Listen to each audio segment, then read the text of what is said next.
Diamond C Fundamental for Success, number 23, watch out for one another. Like a good neighbor, keep an eye out for one another. Be careful to notice when things change and check in when needed. Share best practices and encourage others to do the same. Watch out for warning signs, safety risks, hazards, and potential issues, and give your teammates a heads up to help them avoid pitfalls and find best paths for progress. Nikki, thank you for joining me for a few minutes to discuss this fundamental, share some of your perspective on it. I admire you as a phenomenal leader in so many ways on the team at Diamond C, and I know you model this every day in one way, shape, form, or another. So I'm definitely excited to hear from you on it. And to start with, to get into it, I would just like to ask you, what does it mean to you to be a good neighbor? To be a good neighbor really means just showing up, being there when people need you, and knowing when they need you. I think that's one of the most important things is building that trust that you need, that foundation that you need in a relationship. If you don't have that trust there, it's really hard to know when somebody actually needs a neighbor. Right.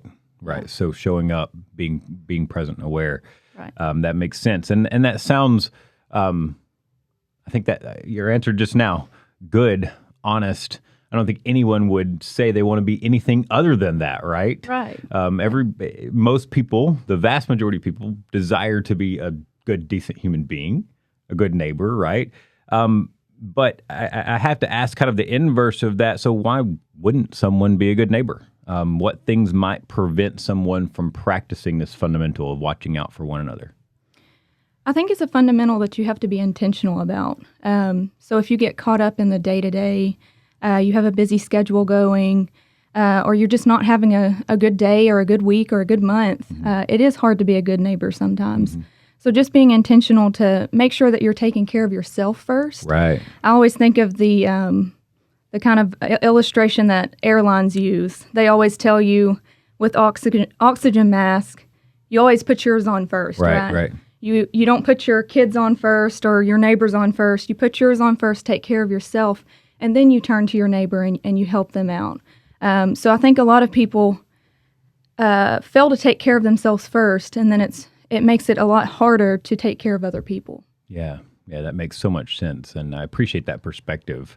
I think that's probably a common misstep, for sure, a common misstep in being concerned, preoccupied with around us rather than taking care of ourselves first. So that makes a lot of sense, and I love the illustration.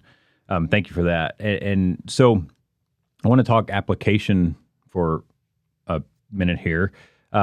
So let's imagine that you encounter a teammate that is struggling with something at work that you have experience with or best practices for.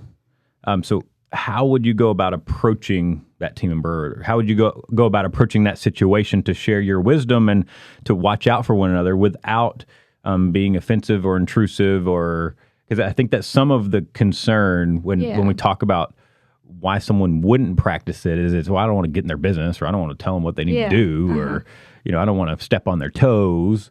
So how do you go about watching out for one another without crossing that line? I think it kind of goes back to the foundation. You have to have a relationship with that person. And if you don't, maybe just using some common sense, taking cues and, nonverbal communication says a lot. So just picking up on that and being intentional about making sure you're watching out for that. If you know the right. It just goes back to that relationship of how would they want you to show up. Right. Some people might want a Snickers on their desk. They might be having a bad day. And it's the way to my heart. Yes, food. That's for sure. So maybe just, giving them a snack sometimes or writing them a note. Yes, or please. just saying, hey, I see you're struggling. How can I help you? Most of the time, it's just being very simple. People overthink it and they want to overcomplicate it. So just do what you feel like needs to be done in that situation. Yeah. We talk about oftentimes how these fundamentals connect to one another, and there's practice human connection all over how we successfully watch out for one another. There's practice human connection all over it from the things that you've said and that we know make it successful or not. So last question for today. How do you believe that this fundamental, watching out for one another, can impact a team's performance? Your team's performance is based on the health of the team. Mm-hmm. So if somebody's struggling, it can bring the whole team down. You want to make sure that your team is healthy and they feel good. They feel like they have a safe place to trust you and to come to you if something is wrong. And then everything kind of works out after that. Mm-hmm. If you take care of everybody, they in turn will take care of you. Right. And then it just kind of goes smooth from there. Mm-hmm. So it's a catalyst for team's performance. Catalyst for the team's performance. Yeah. The team's performance is a function of its health, and watching out for one another in this way, consistent with this fundamental, makes the team healthier. Absolutely. And therefore, higher performing. So, powerful principles and wisdom, and the things that your perspective, the things that you've shared on this fundamental. So I appreciate that so much.